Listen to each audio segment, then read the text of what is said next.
Pugs and Parker 9 p.m. stream, the second of 2 streams that I do every day. Hi, I'm Pugs Moran.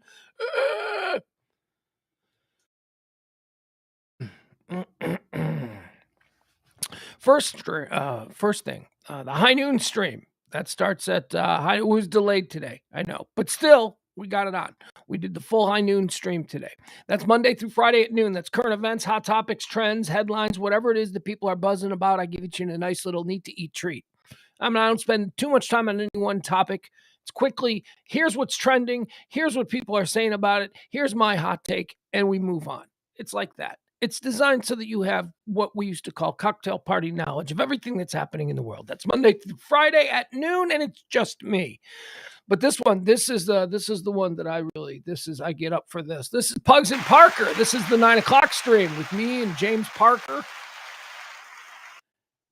And lately with 100% more Amel. Look at him. Look who's also just showing up.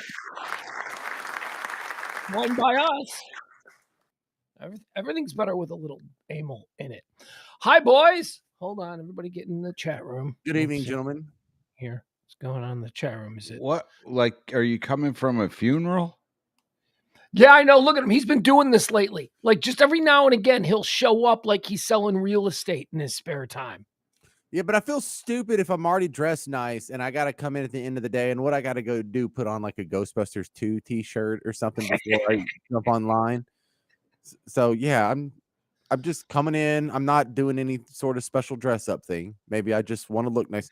Oh, you're just showing us up by like your lifestyle requires that you dress like that. Meanwhile, like, the millionaires, I look like I haven't seen anybody in months. Yeah, the millionaires in the weed shirt. Yeah, it makes a whole lot of sense.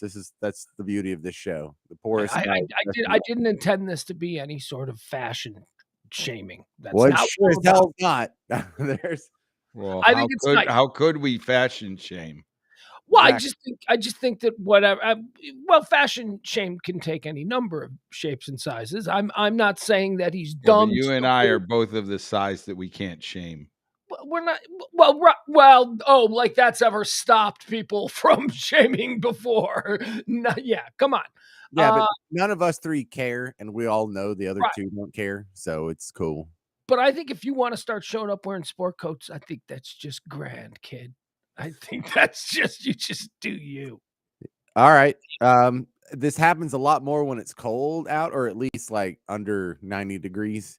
Yeah. And in summer, this is not going to happen. In summer, I don't normally walk around in anything if I can help. So can I ask you a question? Like, what's going on back there with those 2 ropes? Oh, God. All right. So these aren't ropes. These are audio cables. See? Oh. I'm a cowboy, and on a steel horse I ride, and I'm wanted dead or alive. And so this is kind of like sort of the Bon Jovi-esque. Yeah, I'm still a cowboy, but it's just the modern version. This is how cowboys get it done these days. That's what he tells himself. Okay. So those are 2 hooks that are holding audio cables. Yeah, they look kind of like a saddle, and they were holding ropes. And it's intentional. It's both. I do use these cables because these hook up a guitar to an amp or a microphone to my little voice processor guy over there. Or, it's an audio cable. I use this. I'm in a studio right now. It is of the decorating style known as the bug tussle motif. It is decorate is Texan through and through, but it's also a fully functioning audio studio. So there has to be some elements of that, some utilitarian aspects. Well, it's Texas 2023. Look at you. Right. Isn't that exciting? I haven't roped any calves today, but I have run some audio through a cable. So then you are agreeing with me. It's intended to look like a rope with a saddle and some hooks. Yes. Yeah, that's the motif, because he's like out in a barn behind his house doing his audio stuff, but he's in Texas, and don't you forget it. Well, you fooled me. I thought it was real rope. Well, it does. Good. That's what what makes it clever. Yeah. All right. Bit idea. I got a new bit idea. Yesterday, James, tell everybody what my bit idea yesterday was. I don't remember. Oh my God. You acted like it made such an impression on you. Buffalo. Amel, sorry. What was my grand bit idea from yesterday? I remember you had one, but I don't think No, you I went remember now. in Judging detail people's about it. chicks. This Judging- is why you're the worst creative collaborative I've ever been with. I don't think he went into Don't detail encourage- about it. No, judging people's chicks. I remember. Oh, love it. yes. Hot I or not. thought it was an awful idea. That's a great idea. Hot or not's a good idea. I James. thought it was awful. I thought you two would get yourself cornered and people would be Totally. pissed because you're giving an opinion. Hear that? Yes, they would. Some That's of what them would. He's a terrible creative collaborator. Who? You don't say that. That's I not, said I thought it was an awful idea. and that's not how you encourage a free form of ideas. That for a free exchange of ideas, right, James? It's not how you do it. Well, look, if it's a bad idea, you're supposed to say it's a bad idea. And Exactly. we're right. But I think Well, Amel's you're wrong not supposed to on this. make me feel bad and worried about my next idea. I wasn't trying to make you feel bad. I just don't think that you can look at a photo and then give an opinion and feel like you're doing the person any justice. Watch me. That's how effortlessly. That's why That's that's a winner of an idea coming to the Pugs and Parker stream. Here's what you do. You go and slide into my DMs or whatever it is, and you send me a picture of the person you married. Send me a picture of the person you're going to spend the rest of your life with. I don't care if it's husbands, wives, whatever. I don't care if you're gay. I'm cool like that. James, you cool like that?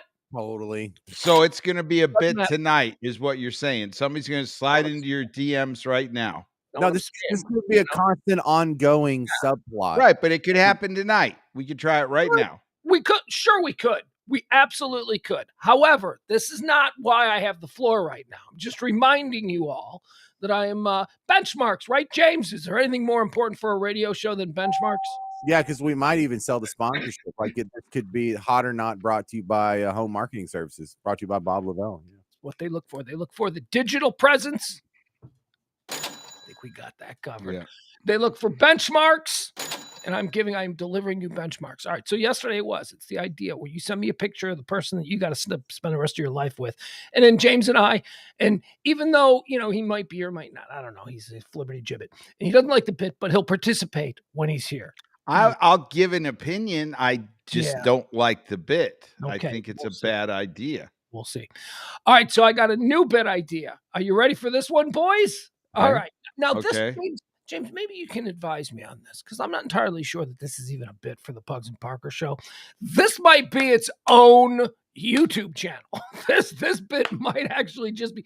So you're going to have your own YouTube channel, kind of like my kid? Well, I already have my own. What do you think this is? You do? You're on it. Where do you think you are right now? I feel like I'm in the studio at home. I didn't know I'm on the YouTube channel, but that's where I am. That's where you are. Okay. Wow. Breaking news. All right, here's the new bit, guys. Shout out to Dumb Edits. Yo, Dumb Edits. Are they in the house? There they are. Yeah, there's Dumb Edits. All right. Well, here's my new bit idea. Okay. And I fell into James, from time to time, I've been known to fall into certain YouTube holes. Been there. Catching predators became a big thing of mine. Car chases in Los Angeles became a big thing of mine. I fell into that. There's been a number of them. One that I've fallen into as of this afternoon, and I thought, God, this could be a fun bit. James, you and I, Andy, or whoever else we have with us, we just watch old interviews of like icons, like celebrity icons from like the 50s and 60s. We watch them giving interviews from the 1970s and just figure out how quickly we cancel them for some of the things that they say. Because I watched, I'll tell you, let me just dazzle you this way. Maybe a 1976 60 Minutes interview where Jackie Gleason shares with the audience his thoughts on civil rights. Oh, that might be fun to hear. See what that man begged. Or maybe John Wayne talking about Jews in Hollywood on the Merv Griffin show from the 1960s. There might be like an instant cancellation for anybody who's smoking on a set. I think that's a good bit. Like I like that one.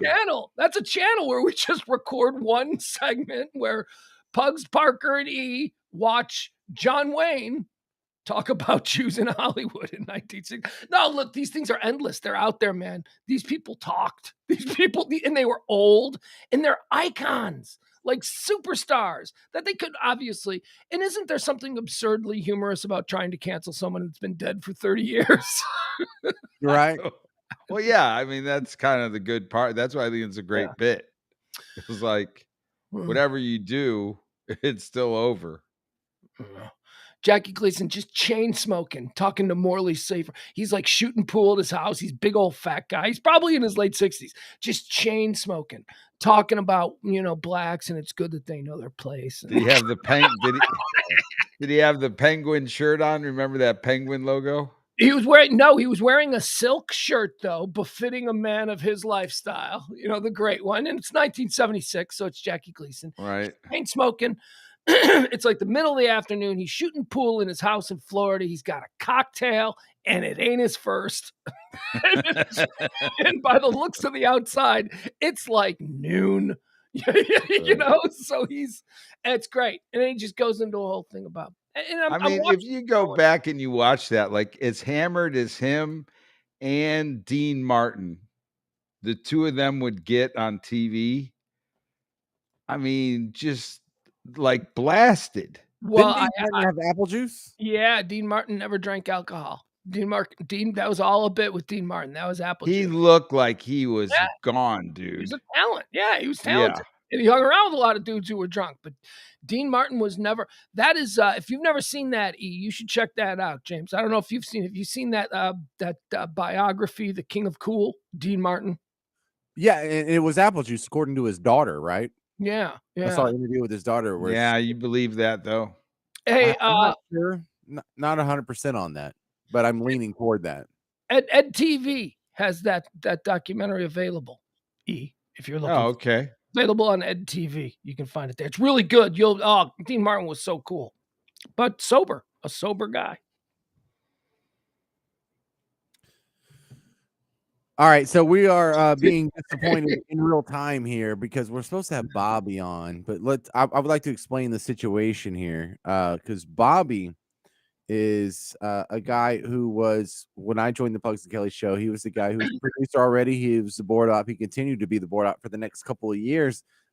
But Bobby liked to gamble, and Bobby was one of these people that you only see about in movies or maybe a ABC after school special where if he just got on a roll and was playing poker with his friends, he would stay up until like 10 the next morning. Oh, caller, are you there? Yes, Pugs. How you doing, man? Yes, Bobby! Yes. Oh, great. This is so great. Been a long time. Oh, my goodness. Listen to you, Bobby Garza. James was just giving your introduction. So sit tight and let James finish. James? Yeah, so I was starting with the fact about how you're a compulsive gambler, and that kind of got in the way of your radio career. And so you did the smart thing, and you moved to Vegas and just incorporated it into your career. And now you're a dealer. You're a car dealer in Vegas. Is that correct? Am I speaking out of cuff here? Correct. I deal poker off the strip, not on the strip. See, that is talk about chasing your dreams or talking about turning living his dream. That's all he ever wanted to do. He'd come in on Mondays. He'd talk about his big whale card games that he was involved in with, I don't know, but tell us the stories about all these shady sounding guys. Yeah. Welcome in. Off the strip, not on the strip. Explain that. I used to work at MGM on the strip, but actually, the last couple of poker jobs I've had, I've been working like at local casinos establishments versus the busyness of the strip. I just can't stand going to work on the strip anymore. The traffic, everything is just horrible. You've been there years now. I mean, how long you been in Vegas? Almost 20 years. Yeah. Okay, so we should explain to people. Bobby Garza was the executive producer of the Pugs and Kelly show in the very early days. I asked this question to everybody that we have on, and I even asked it to James, who I've been doing the stream with now for well over a year. But Bobby, where'd you come from? how did you become a part of my life? And by the way, I want to tell you, I love you, man. This is so much fun hearing your voice. You are somebody that every time I hear the name Bobby Garza, I just, we all have people in our past now, but whenever I hear Bobby, I always smile. So, I mean, just Nice. thank you so much for being so cool and joining us here. This is a wonderful surprise. But where'd you come from? Well, actually, I got my start right out of college from Texas State University, and ended up on the Ron and Don show. Yeah, And that's what I wanted to get to. I wanted to make sure because I needed it to be important because Bobby predates Pugs and Kelly. Bobby was on the Ron and Don show, which we're going to have a conversation about at some point during this documentary. And Bobby was there. So Bobby's a wonderful source to set everything straight. Bobby, go ahead, continue. No, I was there for, God, I don't know, maybe 6 to 8 months, I guess, before they got canceled. And then you guys came in, and I went to weekends, and I was doing like the Ken Goldberg show, and I was patching in some, I was doing some board work and whatnot. Oh my God, Bobby, stop. You are just with you telling these stories, you are going to trigger so many insane rabbits for me to chase. He just mentioned Ken Goldberg, man. You got to get that dude on. Ken Goldberg is a god among men. Ken Goldberg is one of Dude, I miss that guy. He is the most fascinating, brilliant. He's brilliant. That's undeniable. Dude, he was there for me in many, many ways, many different times in my life when I was down and out or whatever. He was always there. He loved you, and he's the reason that I became friends with him. It was because of you and because of your. For those of you who don't remember, Ken Goldberg, oh my God, he is such an interesting guy. He is a fairly well-known back in the 1970s and 80s, South Side of Chicago, white rabble rouser. Now, when I say white rabble rouser, it's because he fought for the blacks. He was like, the racist old white people would be like, that goddamn Jew, Ken Goldberg. He was an activist. He was very well regarded. And then at some point in his life, he moved down to Dallas, like in the 1990s, and became like this hardcore Texan. He opened the DFW gun range. He collected all kinds of weapons, and he had a show on 105.3 called, was it Law and Disorder? Yes. Yeah, Ken Goldberg. And he didn't he become a monk or something? Like, didn't he throw it all away and become like some Buddhist monk? I haven't spoke to him in quite a long time, but I haven't even used my Facebook account in a long time either. But I do remember seeing something on Facebook years and years ago. The last time I talked to Ken was, God, it's probably been well over a decade when I was coming from Texas back to Vegas. I stopped in Arizona, and we ended up having dinner and catching up. And he's in Arizona? He was. I don't know if he's still there. Dude, he could be anywhere. He could be on another planet. Ken Goldberg is. I thought he awesome. moved back to Dallas because at some point I remember seeing that he had opened up, I don't know if it was an ice cream store or candy store or something. I think he opened something. I saw that on Facebook like 10, 12 years ago. We used to get drunk. We'd go out, like Ken Goldberg would hang out at the gentlemen's clubs, and he always was dating, a dancer or whatever. And then No. He was always dating Rachel. I think they finally got married, actually. Oh, was Rachel a dancer? No. Well, not to my, I don't know. Not to my now. Not when I knew her. As far as the time that I've known her, she's never danced. Because I know Rachel, but I just thought that he had. Okay, so maybe it was always her. But they hung out in gentlemen's clubs. Yeah, we may or may not have observed him being very socially friendly with some dancers. Oh yeah, no, trust me. Yeah, he was very friendly with everybody. They were a sex positive couple with a very large age difference. yeah. But an amazing couple. They were great. They were great. They were wonderful. This guy was just living his life. He was just living everyday positivity. And then so you'd go to the gentlemen's clubs with him where he knew everybody and, everything was, hey, it's Ken Goldberg. And then the gentlemen's club would close and everybody would go back to DFW gun range and we'd blow stuff up. Just like that was the, and then back to Ken Goldberg's house to smoke pot. Yeah. So how do you make the transition from doing this weekend stuff to being with Pugs and Kelly during the week? Did you start on the overnight shift? No, actually, I was doing the weekends. I was running the board and whatnot, and you guys had Reagan at the time, and all I remember was Bob McNeil calling me in the office. I think it was somewhere around Christmas or January, New Year's, somewhere around there, and he basically said that he was going to have to let Reagan go, and that you guys needed a producer, someone who could actually do production, and he slid me right in there. I remember the exit of Reagan. Reagan was the producer that when we moved to Middays, they gave us. And Reagan was a great guy, wonderful guy, and all that kind of stuff. But Reagan, I don't know why we didn't seem as talent, and I use that word with a big gag in my mouth. Kelly and I didn't. We didn't connect with him. There was something where, and because Kelly and I had both done his job previously at a very high level for people in Chicago, I think that we demanded certain things that maybe he had never been required to do. So anyway, it was, I felt bad about that because I liked Reagan, and then Reagan left, and they gave us Coconut Bobby, ladies and gentlemen, and it was the start. We were off to the races. It was good times.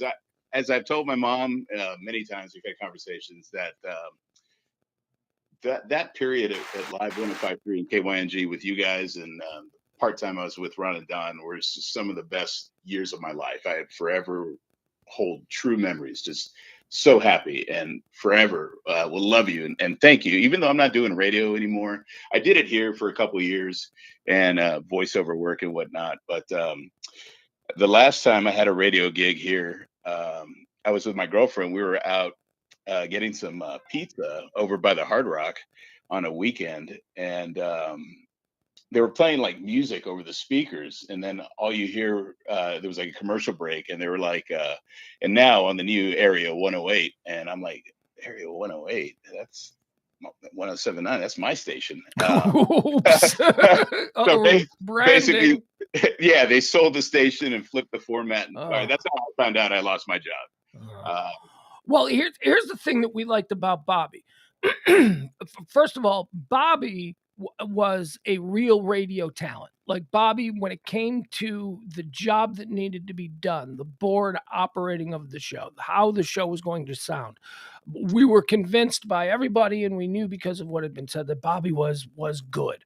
Reagan was fine, but Reagan was just given the job with us, and whatever. But Bobby was good at that. The other thing about Bobby is Bobby has these pipes, man. Bobby, listen to those dulcet tones from this guy. He was like a real radio person. Like he could be doing middays in San Francisco on a cool jazz station if he wanted to. I did the smooth jazz here. Yes, of course. That's how you sound.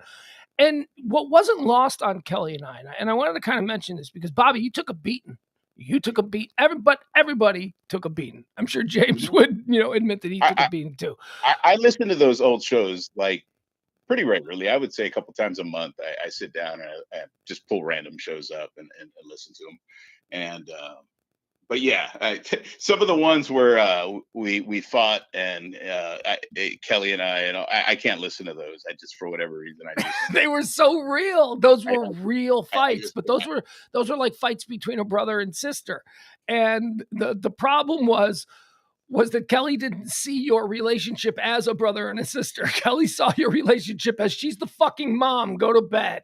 Right. Yeah, but also at the time she was going through so much. So I feel like she was kind of on edge quite a bit. Isn't that when you said the F word twice on the air? And yes, I think so. Man, we were right out of jump. I remember getting called into the office, Bob McNeil and some of the corporate people, and they had handed me a packet and some paper and something to sign. I thought I was done. Basically, here's how I remember that going. I believe Bobby called Kelly a fucking bitch in the middle of like their argument on the air going back and forth. And when Kelly said, or when somebody said, whoa, whoa, whoa, you can't say that, I believe Bobby said, I don't fucking care. I don't remember saying that, but Something like that. It was something quintessentially Garza. It was so beautiful. And that's the other thing that we liked about you.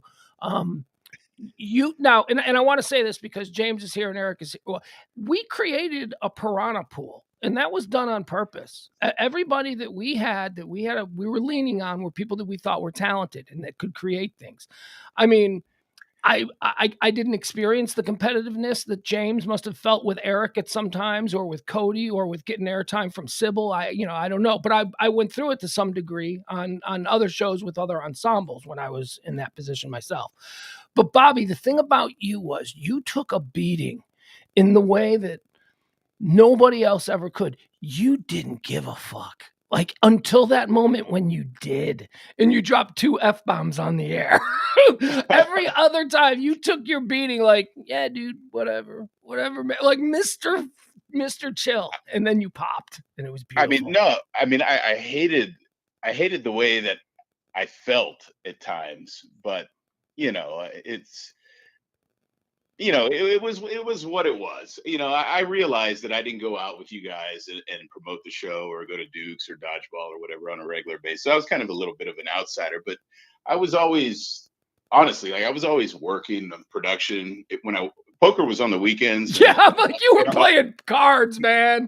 No. That was Friday and Saturday. But yeah, no, honestly, like I asked Nikki. I mean, I spent a lot of time at the computer all the time, and I don't know. I miss those days. The truly just the golden era, and we had a good nucleus. We had with James and Eric and Sybil. Terrific. You, me, and Kelly. I thought we had a good foundation. We had interns that kind of rotated in and out or whatnot, but I thought we had something special. I really did. And when I listen back to those shows, I feel the same way. I love those shows. Those shows, that ensemble, when Bobby was involved. I don't know. I just think that that's when we absolutely hit our apex. But I do want to mention one story here about Bobby that always makes me smile, and it is so. Bobby was this like rough and tumble kid who had seen the world. The world is. This is how I would present Bobby. As Bobby from the Pugs and Kelly show back then. Kid from San Antonio, right? Isn't that where you're from? Yes. Kid out of San Antonio. He's taking every punch that the world gives him. He keeps chugging along. He's just going to be chill about it all. He's going to keep grinding. This kid, he's charming as fuck. I mean, that's the thing about Bobby that we liked, was that he brought in stories from his life, that other people really didn't. But there was also an innocence about Bobby. And I don't know if this was part of an on-air character you created, but I'll give an example. So we tasked everybody associated with the show with coming up with a game show. And it would be like Monday, it would be Eric, and it's Eric's game. So Bobby created a game called The Vault. Do you remember The Vault, Bobby? Oh yes. It was actually probably the longest running game that we had. It was. James, do you remember Bobby's game, The Vault? No, I don't remember The Vault. Okay. So here's why it should be. Wow, how can you not remember that? I don't know, but here's why it should be memorable. And this is where I say there was an innocence too. But Bobby was so proud of this game. Bobby worked on this game so freaking hard. He went and got outside voice talent. He did. He worked. James, he created the most complicated radio audio game anybody. I still don't know what it was about, how you played it, who won. It was so over the top. It made Kelly and I so endlessly happy because, it'd be great if the game worked and it was fun and everybody took off. But you know what made it even better? That nobody playing it understood it. And that led to so much humor. The only person who seemed to understand it was Bobby, and the frustration that you would get when we would play it wrong was just so beautiful. I love The Vault. There were elements of production that were probably in the first or second episode of that, and they never surfaced again. Just had to kind of cut some things out and kind of make it more simple. So. But didn't you like auditioned voice talent? We actually, I can't remember the girl's name. It was one of Bob's. Was it Lori Dodd? Yes, It that's was. it. Oh, Lori Dodd, that's Yeah, he went and got Lori Dodd to be the voice of the vault. Yeah, it was Lori Dodd. It was so funny. she Anyway, would do like the NPR shows on that station. yeah, no, Lori was awesome. Lori was great. Yeah, All right, I Bobby. I just remember her being there. But it wasn't just the vault. I mean, we had the other games. That the game that you liked the most, I think, was what was it called? The one where it was things in your daily life that you see every day. God, what was it? I would use that song, "What a Day for a Daydream." What a day for a daydreaming boy. You love that one. I don't even. It doesn't even sound remotely familiar. I bet I did. Yeah. I bet Well, I no, authentically did. But yeah, no, I listened to those shows recently, those games, and you were like, "God, this is my favorite game." I love this. okay. Well, if I heard it, I look forward to having that experience again the next time I listen Right on. back to an old tape. Because I mean, there were so many things. I just. That's why I'm enjoying having these conversations with people, because they are triggering memories that I probably wouldn't have stumbled across otherwise. Yeah, well, but the problem is we kind of sound like idiots, because I feel like people watching this or whoever's listening to this is like, how do you not remember doing a game on your own show? And you might want to explain that you made us do a new game every week for about 6 months. And so how many games did I invent? 30 or so, like some of them, the good ones repeated, but I kept having to come up with just games. No. Half of them failed. Don't discount me. The vault was a weekly thing. That was a Friday thing, but I still had another game of the day during the week. I still had I was basically 2 games per week. When you make something like the vault, we need you back in the mix. We need you creating more. You can't just walk away from the vault and rest on your laurels. No. That was never the case. I was always creative and coming up with other stuff. The thing was, like you and Kelly would always say, with Bobby, it's all production and no substance. But it Kind sounded of a compliment. great. Yeah. It sounded great. Okay, so you came up, you were there, you predated Kelly and I. You were with Ron and Don, so you were around for the end of that and the start of us. You come over from working with Ken Goldberg on weekends, and now suddenly you're on the Pugs and Kelly show. You stayed with us how long? How many years were you with us? I have shows that I guess from 2002 to 2003, so it's about a year and a half, I guess. No way! The 2 Bobby years, 2 era years. was. Oh, you were way longer than that. Oh my It had to be a God. couple of years, because at first we used mini discs, and those shows I don't really have on the mini discs. I have the stuff that we did on MP3 when we would save the shows on MP3. I think you left in 2005. No. I was here. No, I was dealing poker in 05. I was here in 04. I moved here in the summer of 04. Okay. All right. So what happened when I left you? Larry Stanley got me a job at 95.9 The Ranch in Fort Worth, and I was doing country, and I was doing production as well. All right. So you left us to go over to the ranch. Excuse me. Yeah, I guess because I was trying to think, how did Bobby leave? How did he leave us? What happened there? I just assumed you got caught having sex with somebody. No, That's no. Look, some things have been slipping. So he was supposed to have a meeting with you and Kelly at 9 a.m. Correct. And That he is missed correct. it. And he missed it because he stayed up all night playing poker. Oh, so wait, so he got fired for being a gambler? You wanted me to meet up with you guys, I think, on a Sunday at the Pub and Grub or wherever or whatever it was. And but we had been playing Friday and Saturday like 2 days straight. Like I had no sleep. Like Yeah. I was trashed. Yeah, it's coming back now. Your gambling was interfering with your work.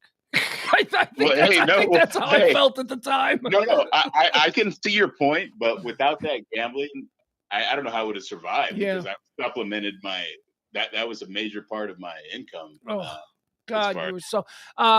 Another example of what I say that I loved most about Bobby's personality was he had this confidence about almost everything. And it was a joyous confidence. It was like you didn't want to let him down. Whatever his expectations were, it's like you wanted to meet those expectations, because that's the kind of energy that he brought. But there was also an underlying innocence. And another good example of that was, do you remember when those Siamese twins at the Duke Medical Center were having the emergency surgery to separate them? Bobby? No. Okay, see, this because it was just such a natural response by Bobby. We have been talking about this story for a week. This story had been building on America's newspapers and television shows for a week, and it was all about these Iranian twins who were, conjoined at the head. And so the last resort was one of them was dying. They had to be rushed to Duke Medical Center, and the whole country held its breath over the course of a weekend to see, what was going to happen here. And on Monday morning, we started the show with the announcement that both twins had died.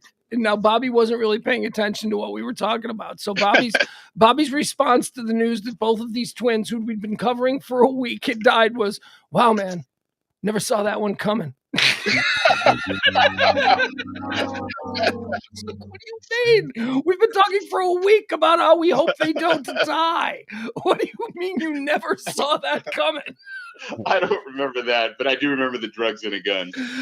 Oh God! The gun, man. Serious stuff. Yeah. Drugs. What's the story behind that? We had a drop. Oh, I know what it was. We were probably having a real serious conversation. Yeah, Sybil was doing news, I think. And Bobby wasn't paying full attention because he was doing one of his other many jobs. And we threw it to Bobby, and Bobby's response was just simply, "Drugs and a gun, man. Serious stuff." And we're like, "You even know what we're talking about?" Yeah, I didn't even know the context or whatever, man. I just threw that up. Just stating the obvious. There's that Bobby innocence. Oh my God. Oh, man. James? Yeah, good old drug stories. Hey, one thing that keeps coming up though, is conflict that we may or may not have had with some of our coworkers. Do you have any conflict stories? Well, I've been listening to your shows probably over the last couple of weeks. The stuff that you guys have been doing, and it's good times, good stuff. I appreciate you guys doing it. It's been nice to hear you guys after all these years. Hear something new, other than the old MP3s. But I hear you guys talking about this production piece that you're putting together. The Live podcast. 105. Yeah, Yes. Who Killed Live 105.3. That's why we're And- doing some of these interviews this way, just to get some stories. I as much as you guys may have had a beef with Russ, the only person on that damn show that I had any fucking problem with was Dan Lewis. And this goes back to the Ron and Don days when we shared that studio where I was doing the call screening, and then when 3 o'clock hit, I was supposed to bail and he would come in. And the one day that he came in, I was running a couple minutes late getting my stuff together. He yelled at me. He said, "Get out of my studio, boy." And Ron heard that, and or Don heard it, one of the two, and they addressed it the next day on the air. But he was the only one I ever had a problem with. I would see Russ in the hallways and whatnot. I mean, I always say hello. He always say hello back. Eddie was always nice to me. Everett, all those guys. I never had an issue with anybody. The only other person I ever had a fucking issue with was Lee. And I was going to say, were get to Lee Harris, because I know that there were issues there. Yeah. Well, the issue that I had was on the weekends when I was doing the weekend stuff, and I was doing the Goldberg show. And this is when I thought my career was officially over. I mean, it was already bad enough. I got, released from Ron and Don. It was now on weekends. But I mean, I thought literally I was about to get fired. I was doing Ken Goldberg's show, and it was in the evening. It was late at night. I don't remember what time. It was probably 9, 10 o'clock, 11 maybe. I'm not sure. I was running the board, and Ken was in there, and he was doing DFW Nights. I think it was a show called DFW Nights. And yeah, you know what? When we talked about Ken Goldberg and all that stuff, we totally forgot to mention that in addition to all that shit, he was like a really successful practicing civil rights attorney. So all of those other things, he was also like but a big name. The attorney thing, it seemed like it was on the back burner. Right. Everything else was his interest. The attorney thing was just something to fall back on, or some additional income here and there. But he's such a hedonist. Everything about his life was, drugs, guns, food, young dancers. Dude, I'll tell you what, I lived with him on a couple of occasions for a few weeks or a couple months at a time before I ended up moving to Vegas. But he was definitely there for me. But going back to the situation with Lee, I was in the studio with Ken, and somebody else was in the studio. I don't remember who. And we were in a commercial break, and Ken had emptied his pockets, pulled out uh, a marijuana pipe, a one hitter or whatever it was, Oh, that and Ken. and yeah, and I happened to be just looking at it. I had it in my hand. I was just looking at it, and remember how the glass studio was there, and the elevator doors were just beyond the glass. Mhm. Um, You're talking about Merritt, not John Carpenter, yeah. right? Oh yes, Mary. Yeah. Well, lo and behold, I'm holding this pipe, and off the elevator walks Lee, and he sees me holding it, and Oh, man. he runs to McNeil right away. Yeah, And the sheriff here's saw you. Lee here's was the the thing. sheriff around those parts, man. Yeah, and here's the thing is that at that time that weekend I was officially just getting off probation. I had a year probation for the marijuana arrest that I had like 2 months before graduating from Texas State. I was at College Station, and I got arrested for marijuana. I was blacked out. I failed the what do you call it, the alcohol test and all that. Field And sobriety test. I yeah, can't believe Bobby Garza failed a field sobriety test. Bud.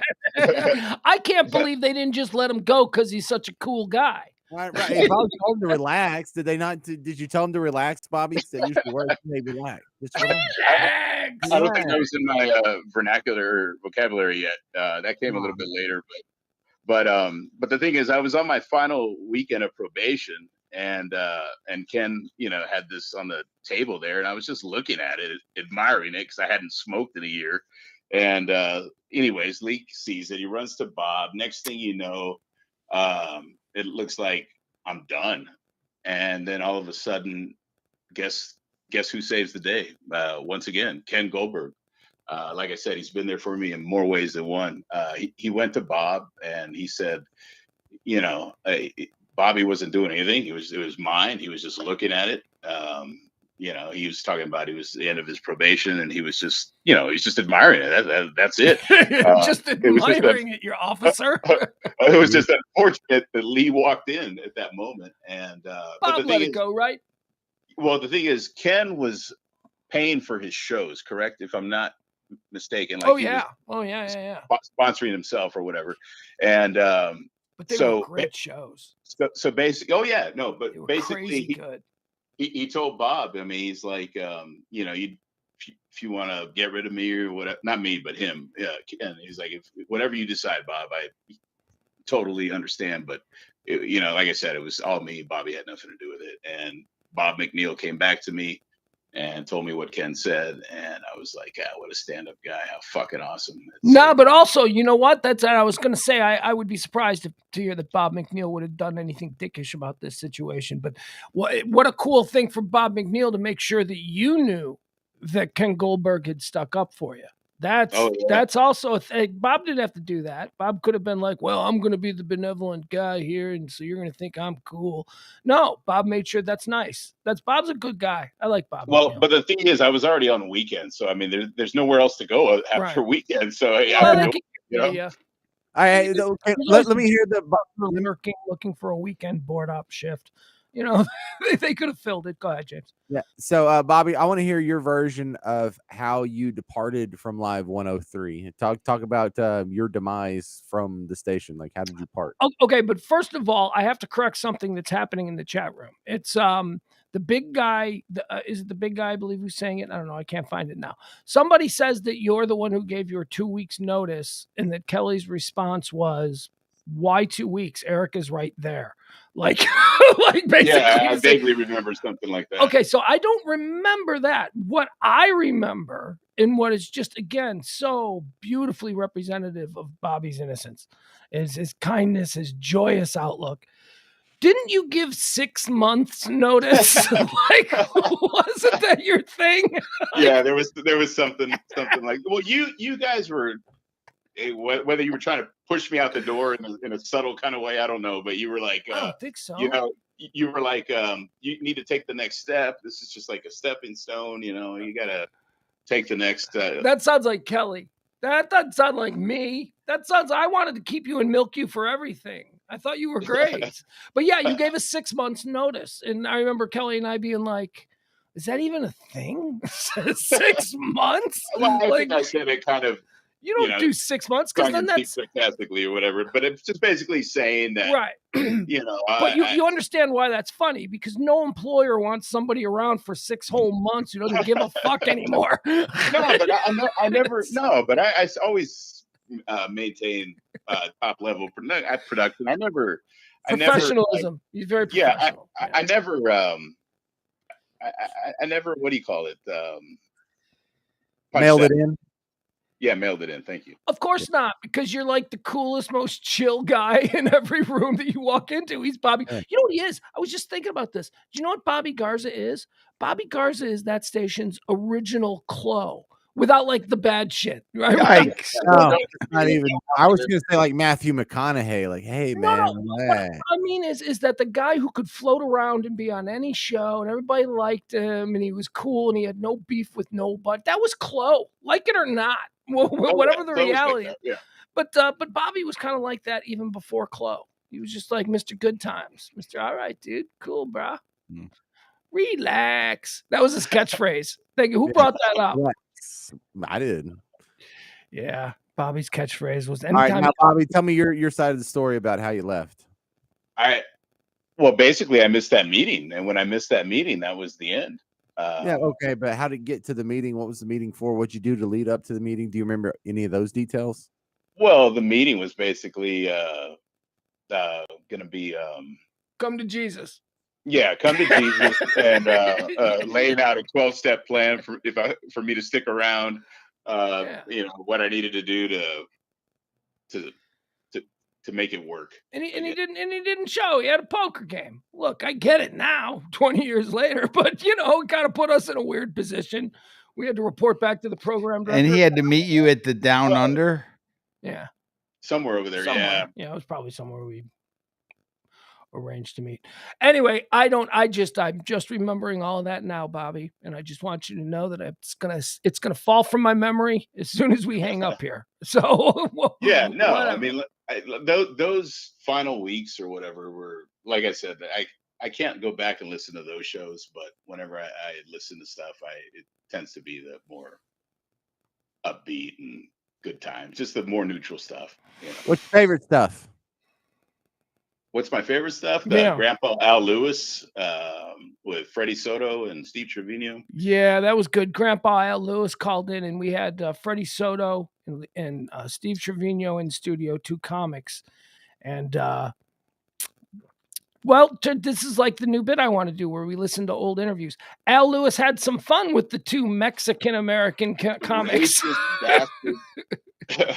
And he said some things that an 80-year-old guy trying to be funny. It was great. It was very awkward. And they went back and forth. And I believe he kept calling them taco heads. Oh, no, Choo Frito, Chile Relleno. Who's this taco head you got on with me right now? Quit sweating into my scoop. How'd you get over the barbed wire? It was great. Yeah, that was one of our first really memorable segments when we had Al Lewis break bad. That was gold. Before his death. Yeah. And I wish I had the Dudley Moore when he passed. I thought that was a good segment too, but for whatever reason, I just don't seem to have that one. But I do love the. Wait! What was so great about the Dudley Moore segment? I remember. I haven't heard it in 20 plus years because I don't know where it is, but I do remember you when he had passed. You said something about him being buried in a shoebox or something. Yeah, that's the only thing I remember, but that always stuck out to me. But I remember it was a good segment because it did make the best of. Well, yeah, Kelly and I just went into this whole like improv about what Dudley Moore's tiny little shoebox funeral was going to look like. But I do like the Marv Albert one when him and Mike Fratello got in the limo crash or whatever it was. Oh, see, I don't even remember that. I don't even know what that is. Oh, yeah. No, you were doing the whole you were just doing the voices for Tello and Marv Albert and from Downtown and everything. I listen to those. Yeah, all on those. occasion I'll bust out. I don't get to do it much because I don't have a car that has a CD player. But up until about 3 or 4 years ago, I had a car that had a CD player, and I used to just pop in a random Pugs and Kelly show best of, from time to time, especially when my kid was like long rides with my kid. Yeah, I do. I force my kid to listen to old shows, just especially ones that have like celebrities on it. But it's Bobby just mentioned two completely random instances, and it is so funny, the little things. And maybe James, you've done this listening back to past shows that you've been associated with. Just the mundane little things, not big giant moments that you remember, but just like me and Kelly talking to Justin. What was his name? Justin, the stand-up comic, Justin Foster. Me and Kelly talking to Justin Foster about squirrels, right? It was just like a 10-minute conversation that just turned into the most bizarre and pleasing. Like, we love that segment because it's just what we got into radio to do, talk about how squirrels are spying on us and all that kind of stuff. But whenever I listen back to I have these weird random moments, and Bobby just bringing up two more. Oh, dude, there's absolute arrows that go through your heart because, like, the one chance that I had to meet Bill Burr, I don't want to say I was a dick to him, but I didn't talk to him or pay attention to him. I was like, do you want to, you remember how we had the Mountain Dew cooler? Mm-hmm. I remember, like, I showed him that and we were picking stuff out and he was making jokes about, what do you mean a code red Mountain Dew? I think a regular Mountain Dew's already like a code red, if you're resorting to that. Or he's trying to make jokes and I'm sort of being dismissive. He's trying to get warm for his radio appearance. And I had recognized him from the Chappelle Show, but I didn't know he was going to end up being like Bill Burr, one of the greatest comics of all time. Yeah, what might be my favorite comic right now. And when I had the chance to meet him 20 years ago, I didn't seize on it, but I met a damn different comic every weekend or every Friday or Thursday. Pretty much. So, yeah, so those are the things that really kill me, is those sort of missed opportunities. Like, oh my God, I was sitting right next to this dude. Like, I was next to Mitch Hedberg like 4 months before he died. You didn't even. I noticed this dude was messed up beyond belief, and he probably needed some help. But it's not my job. I'm just going to get him ready for the segment. Yeah. So Ralphie May. Remember Ralphie May? We didn't have him when I was there on the show. He wasn't a guest. Is Ralphie? Did Ralphie die? Ralphie died, right? He's passed away. Yeah. But then I also remember, like, when I go back and I listen to some segments, or like I listen to some of the imaging pieces I made, and like, it was really cool how some celebrities were just like me and Bobby and you and just anyone that walked off the street. Like, they didn't let fame go to their head. They didn't let the hectic schedule go to their head. They didn't let the money go to their head. Like, two examples, two totally separate people: Gary Busey, Wanda Sykes. Robert was another one that came in, and it was my job. Like, if we had some celebrity come in, hey, write like 5, 6, maybe 10 quick liners, and after we interview them, you take them in the next studio, you just give them to read them, and maybe we can make a promo or two out of it. And Gary Busey and Wanda Sykes and Robert Schimmel and maybe only 4 other, like Frank Caliendo was one of them too, that would actually, they would get our lines, they would like comment on them, they would laugh on them, and then they would say, wait a second, and they would come up with their own stuff too. Yeah. And that and it was always, I don't want to say it was always better, but it was usually better than what I wrote. Gary Busey just riffing and running with the sort of character that I created with him, because like I said, I have to write a liner for Gary Busey for the Pugs and Kelly show. So it's like, this is Gary Busey. If you don't listen to the Pugs and Kelly show, I'm going to be going through your garbage tonight. It's just stuff like that. And he just kept going. He's like, I'm going to go through your garbage. I'm going to take intimate pictures of your dog. And he just kept riffing. And I'm like, this is great. Thank you. You don't understand. You're going to make me look like a genius. I put like 45 seconds of work into these liners, and I'm going to. So there was some people that just put in extra effort when they totally didn't have to. They got paid the same. They were never going to get recognized for it, but like, it made me want to be one of those people. If I'm ever in that position, I'm going to be a Wanda Sykes. I'm going to be a Gary Busey. I'm going to be a Robert Schimmel or a Frank Caliendo. And just constantly, if you're going to be a guy that gets pulled into a booth to do some liners, kill it. Just freaking kill everything you do.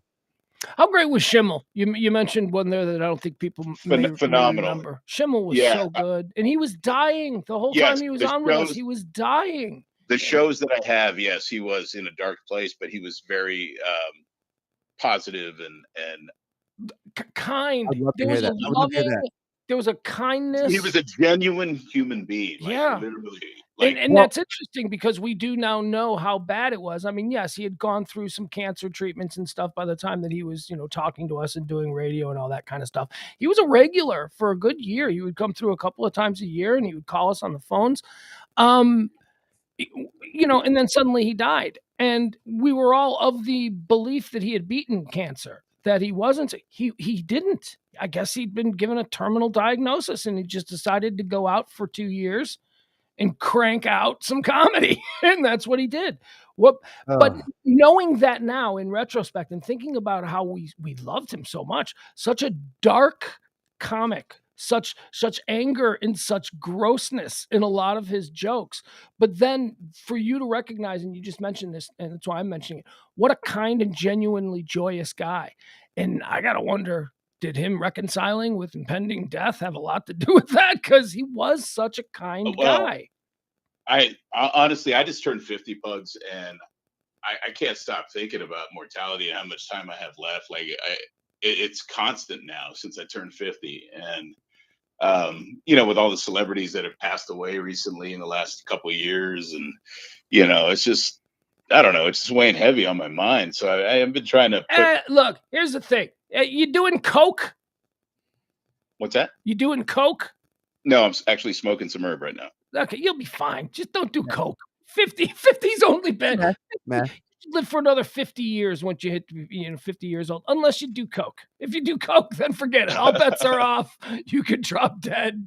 Dude, so when you talk about Robert Schimmel, I remember I had to write some lines for him, and I ran them by Eric because it was kind of racy. And one of them was, "Hey, this is Robert Schimmel. By the time you hear this promo, I'll probably be dead."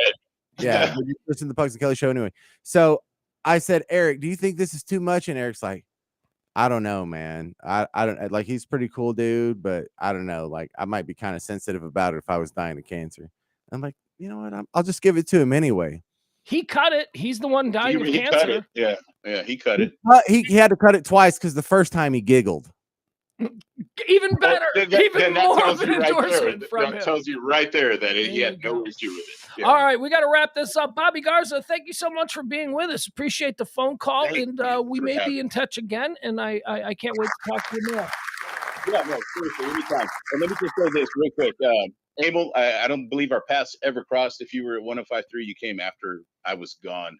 But I have learned a little bit about you just from watching the shows the last couple of weeks, and definitely dig the trio of you guys. And James, I had no idea what happened. Osterland passed away. What the fuck, man? Yeah, so Bobby actually met Osterland because me and John went to the iHeartRadio Music Festival because we got some passes because we work for iHeartRadio. And so you needed some herb. Yeah, which is is that what you did? You got to Vegas and looked up Bobby to buy some weed? Stupidest story, because when we're going to Vegas, we're going on a work trip. We got passes from our work. And when we get to the airport, Osterland says, "All right, so you're my producer. You're the one that's going to put the weed in your underwear." I'm like, I didn't know. No, I didn't sign up for I'm not taking any weed. He's like, "So you mean I got to put this in my underwear?" I'm like, "You could leave it in the car." Because he didn't tell me this until we're in the parking garage. And he's like, "This is ridiculous. There's no reason that I'm the host and you're the co-host / producer, and I have to put it in my underwear when we go to Vegas." I'm like, "You don't have to. You don't have to do that." And so then we get to Vegas, and somebody can't regulate their pot smoking, so we run out. We have to call Bobby. Bob, who do we know in Vegas? We know Bobby, Coconut Bobby. He's here. It wasn't legal yet here at that time, but as it is now. Never stopped. It's legal there now, recreational and medical, right? Like it's yes. And total. The thing is, in Texas, I was in Texas a few years ago. My stepdad passed away, and I was over there for a while. And I had another pot arrest, so I fucking hate Texas. You just look like you're holding, Bobby. That's your problem. Dude, I was fucking smoking in the apartment. Like I wasn't even in public, man. It was fucking unreal. And the neighbor fucking smelled it under the door. Oh And man. Worst neighbor ever. yeah, God. exactly. Trust me. Oh.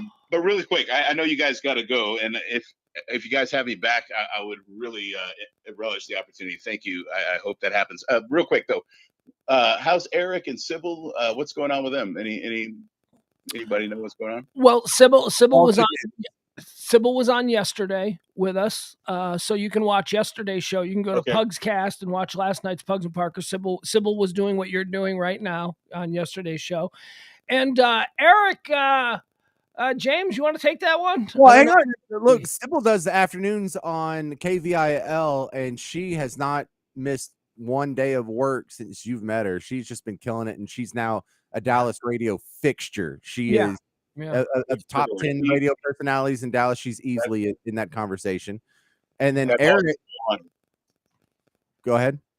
That's all she ever wanted. She strove for that. You know what I mean? She was a natural. She's not even trying to. She's like, yeah, I mean, this is my preferred format, but I guess this level of success is okay. You know, it's like, you're killing it. Shut up. And then Eric got out the business, got like a PhD or something equivalent, close to that, some higher like he got a degree and then another degree and then some other degree, and now he's making a whole lot of money going by his real name and doesn't want to be a part of our projects anymore because he really does have a decent life that we would kind of stain. Yeah, that's how he's doing though. He was teaching Spanish at school. Like he was a Spanish teacher in Highland Park, at the school at Highland Park Elementary School. Oh wow! Yeah, he's at some fancy private school now, though. Remember we were talking, and he's working on a research grant. So that's where the real. He's got to stay legit. So we're gonna keep him clear of all this stuff. Hey, Bobby, we will have you back on. Thank you so much. Great talking to you. Absolutely, nice talking to you guys again, and nice to meet you, Emil. You guys be good. You too, Bobby. Thank you. Good luck with everything. Seriously, guys, and please, if whenever y'all need me, just let me know in advance. I do work, but usually it's like 2 to 10 at night, 3 to 11 at night. So it's during the week usually. So I'll be out in Vegas this weekend. I'll let you know. Really? You coming to Vegas? You're going to Vegas this week? All right. Thanks, Bobby. We'll talk soon, bud. Yeah. Well, give Emil my number then. All right. Yeah, there you go. Emil and Bobby. I'm telling you, Emil and Bobby would get along great. Yeah, he seems like he was a cool dude. Bobby is a cool dude. I remember a lot of the stories about him after. Like, he's right. I don't think we ever crossed paths, but I do remember a lot of the stories. We made him do the grossest stunt that we've ever been associated with, and I didn't want to bring it up to him because I don't think we need to go there. But it was we made him drink something for $50, and it's another one of the great Bobby stories. James, where'd you go? James, come back in here. I was just drinking this cup of urine over here. Is that relevant? So we were trying to see, we were exploiting Bobby. Bobby was broke, and we were exploiting to see what he would do for, money and all. It's terrible. I mean, in retrospect, it's a terrible, terrible thing that we did. And we just started spitballing ideas, and somebody came up with the idea, how much for you to drink a cup filled with your own urine? Then we would pay him. Why do I think that was Eric's idea? Probably. And, whether he did it or not, anyway, I don't know. But he said, and this was what was so amazing about Bobby. This is what I mean when I say his innocence. I just loved it. I said, I will give you $50 to drink a cup of urine. And Bobby replied to me, I'd do it for 25. And I said, sold.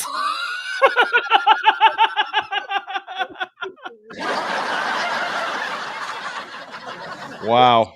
That's his innocence. He was just being honest. He wasn't looking to, bargain or barter or get one over on me. He was just a cool dude, just looking not to be taken advantage of by a fellow human. And it kind of explains why he's not the CEO of a Fortune 500 company.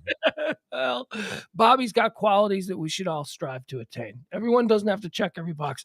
That was so nice hearing from Bobby tonight. And he's out there, and he's one of those dudes. Bobby's one of those dudes who can wake up every day and go, I don't really work for a living, because because he loves the gambling. Like he's living his dream life. He's waking up every day. He's in the casino. Oh my God. Never has a life been more fun. Well, now he's working at like the locals casinos. He's like tired of the big entertainment ones. He's like an old wily vet. He knows where the headaches are. He doesn't need that no more. All right. Anyways, that was great having him on. Tomorrow night, we didn't talk about this. Excuse me. Tomorrow night, maybe we'll do Fitz. We tried to get him. I'm glad we didn't book him. Because it would have sucked. Yeah, because he got back with me and we were texting tonight, and he's got a great story. Hold on, where is it? I'm gonna give you a little bit.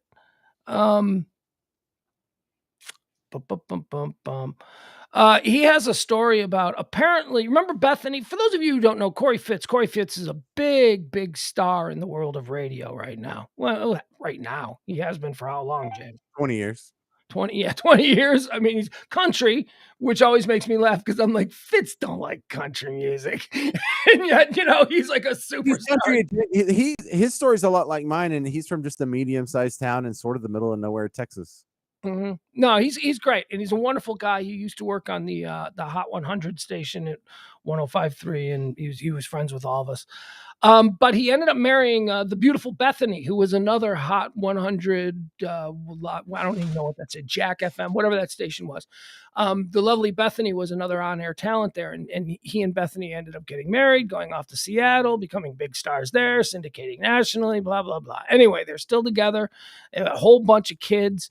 But he told a story about how Russ Martin was on the air. He says, "Oh, you mean stories like the night Russ took my then girlfriend, now wife, Bethany, out on a date that was supposed to be, quote, a bit?" Okay, so Russ was apparently, remember when Bethany first showed up at the station? Everybody was like, "Whoa, who's that?" Yeah, everyone was like, "Whoa," because we're like, "Where'd this girl come from?" And like, who was the PD over there? He was like Shreveport. And I'm like, that's not what I asked. I didn't ask like where did she like literally come from. I'm like this, like all this, like how did yeah. She was E. Oh, I'm sorry. I don't know if you were. No, I didn't say anything. So Bethany shows up and Russ is like, I'm gonna get with that new girl over there on Jack. You know what I mean? So he started that whole thing for a couple of days, and then they started this whole thing where they were in a relationship, and so they did this bit where I guess they went out where Russ is like, yeah, I'm taking Bethany out. It's a bit for the radio, and that's how it was sold to her, that this is just a bit, just go along with it. But then I'll let Fitz tell the end of the story, but it didn't go the way Russ wanted.